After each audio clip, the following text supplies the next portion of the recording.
नमस्कार दोस्तों, भयानक भूतिया तस्वीर पॉडकास्ट में आपका स्वागत है। मैं हूं विशाल और आज हम आपके लिए एक ऐसी कहानी लेकर आए हैं जो आपकी रूह कपा देगी। क्या आप तैयार हैं?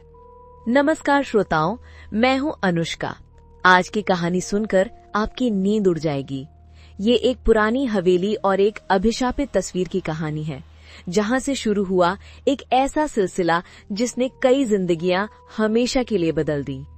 अनुष्का, मुझे बताओ, क्या आपने कभी सोचा है कि एक तस्वीर में इतनी शक्ति हो सकती है कि वो किसी की किस्मत ही बदल दे? विशाल, सच कहूं तो मैं खुद भी आज की कहानी सुनने के बाद तस्वीरों को देखते वक्त सतर्क रहूंगी।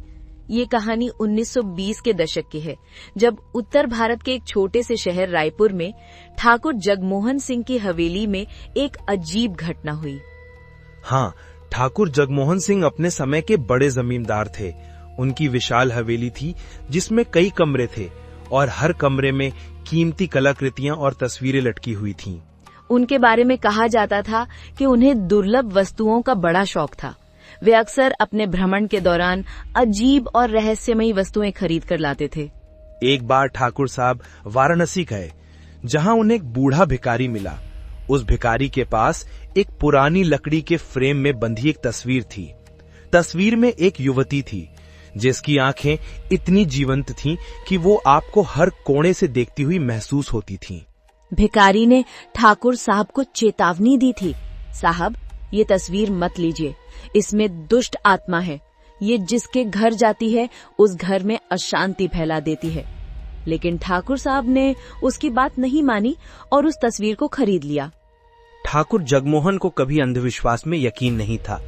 उन्होंने उस तस्वीर को अपनी हवेली के मुख्य कक्ष में टांग दिया। तस्वीर में दिख रही युवती की आंखों में एक अजीब सी चमक थी। ऐसा लगता था जैसे वो हर किसी को निहार रही हो। तस्वीर के आने के बाद से ही हवेली में अजीब अजीब घटनाएं होने लगी। नौकर चाकर रात में अजीब आवाजें सुनने लगे, किसी के चलने की आवाज, किसी के रोने की आवाज और कभी कभी तो किसी स्त्री के हंसने की आवाज भी।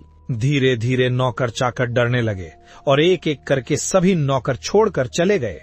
लेकिन ठाकुर साहब अभी भी इस बात पर विश्वास नहीं कर रहे थे कि वो सब उस तस्वीर के कारण हो रहा है। फिर एक रात ठाकुर साहब की पत्नी लक्ष्मी को नींद में ही चीखते हुए सुना गया। जब वे जागी तो उन्होंने बताया कि उन्होंने सपने में देखा था कि तस्वीर वाली महिला उनके बिस्तर के पास खड़ी थी और उनका गला दबा रही थी। ये सुनकर ठाकुर साहब थोड़े परेशान हुए, लेकिन उन्होंने इसे महज एक बुरे सपने की तरह खारिज कर दिया। लेकिन उसके बाद से लक्ष्मी की तबीयत बिगड़ती चली गई। वो कमजोर होती गई और हमेशा डरी सहमी रहने लगी। लक्ष्मी ने ठाकुर साहब से कई बार कहा कि वो तस्वीर उतार दें, लेकिन ठाकुर साहब नहीं माने।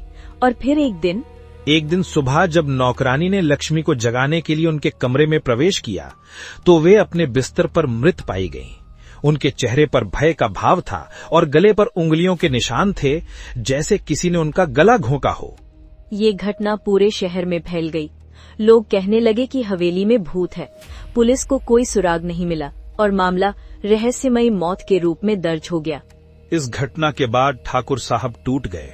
वो अपने आप को उस कमरे में बंद कर लेते थे जहां वो तस्वीर टंगी थी।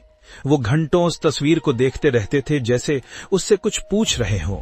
और फिर एक रात हवेली के बाहर से आने वाली चीखों की आवाज सुनकर पड़ोसी जाग गए। जब वे हवेली पहुंचे तो देखा कि ठाकुर साहब अपने कमरे की खिड़की से बाहर गिर गए थे। उनकी मौत हो गई थी। लेकिन इससे भी ज्यादा अजीब बात ये थी कि जब लोग कमरे में गए तो उन्होंने देखा कि तस्वीर में मौजूद युवती के चेहरे पर एक मुस्कान थी जो पहले नहीं थी। इसके बाद हवेली खाली हो गई। कोई भी वहां रहने को तैयार नहीं था। लेकिन कहानी यहीं खत्म नहीं होती। सालों बाद जब हवेली की नीलामी हुई तो उसे एक व्यापारी श्यामलाल ने खरीदा। उन्हें पुरानी चीजों का शौक था। उन्होंने हवेली की मरम्मत करवाई और अपने परिवार के साथ वहां रहने लगे। मरम्मत के दौरान मजदूरों को एक अलमारी के पीछे वही पुरानी तस्वीर मिली। उसका फ्रेम धूल से भरा था, लेकिन तस्वीर अभी भी उतनी ही साफ थी जैसे अभी अभी खींची गई हो। श्यामलाल को तस्वीर बहुत पसंद आई और उन्होंने उसे अपने बेडरूम में टांग दिया। उनकी पत्नी सरिता ने उन्हें मना किया क्योंकि उसे तस्वीर में कुछ अजीब लग रहा था, लेकिन श्यामलाल नहीं माने। और फिर इतिहास खुद को दोहराने लगा। रात में अजीब आवाजें आने लगी, सरिता को बुरे सपने आने लगे, जिनमें वो तस्वीर वाली औरत को देखती थी जो उसके पास आकर उसे धमकाती थी। श्यामलाल और सरिता की एक 16 साल की बेटी रिया थी। एक दिन रिया ने अपने माता पिता को बताया कि वो रात में एक औरत को अपने कमरे में आते हुए देखती है, जो उसके बिस्तर के पास खड़ी होकर उसे देखती रहती है। सरिता ने तब श्यामलाल से फिर से कहा कि वो तस्वीर को हटा दे। इस बार श्यामलाल मान गए और उन्होंने तस्वीर को उतारकर अपने स्टोर रूम में रख दिया। लेकिन अगले दिन सुबह जब वे उठे तो देखा कि तस्वीर फिर से बेडरूम की दीवार पर टंगी हुई थी। ये देखकर पूरा परिवार डर गया। उन्होंने पास के गांव से एक ओझा को बुलाया। ओझा ने तस्वीर को देखकर बताया कि ये कोई साधारण तस्वीर नहीं है, इसमें एक दुष्ट आत्मा रहती है जो 100 साल पहले इसी हवेली में रहती थी। ओझा ने बताया कि वो औरत एक नौकरानी थी जिसे तत्कालीन हवेली के मालिक ने बहुत प्रताड़ित किया था। उसकी मौत के बाद उसकी आत्मा ने प्रतिज्ञा की थी कि वो इस हवेली के हर मालिक से बदला लेगी।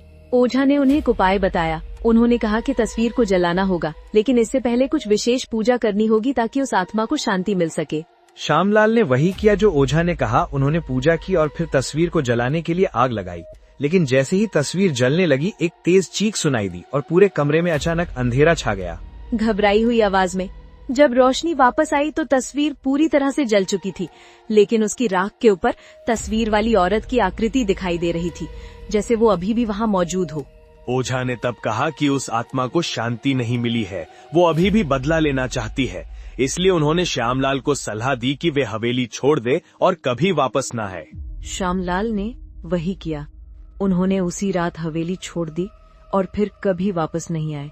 हवेली फिर से खाली हो गई और आज भी खाली है। लेकिन लोग कहते हैं कि अब भी पूर्णिमा की रात में अगर कोई हवेली के पास से गुजरता है तो उसे एक औरत की छाया खिड़की के पास दिखाई देती है, जैसे वो किसी का इंतजार कर रही हो। और अगर कोई बहुत ध्यान से देखे तो उसे लगता है जैसे वो छाया उसे देख रही है, उसका पीछा करने के लिए तैयार। क्या आप सोच रहे हैं कि ये कहानी सिर्फ एक किस्सा है? शायद हाँ, शायद नहीं। लेकिन पुरानी तस्वीरों के बारे में हमेशा सतर्क रहना अच्छा है, खासकर जिनमें आंखें आपको हर कोण से देख रही हों। और हाँ, अगली बार जब आप किसी पुरानी तस्वीर को देखें तो थोड़ा ध्यान दीजिए, क्योंकि हो सकता है तस्वीर भी आपको देख रही हो। ये थी आज की भयानक कहानी। अगर आपको ये कहानी पसंद आई तो हमें सब्सक्राइब करना ना भूलें और अपने दोस्तों के साथ शेयर करें। और अगली भयानक कहानी के लिए हमारे साथ बने रहें। तब तक के लिए ये रही अनुष्का और ये रहा विशाल। आपसे अगली बार मिलेंगे एक और डरावनी कहानी के साथ। शुभ रात्रि।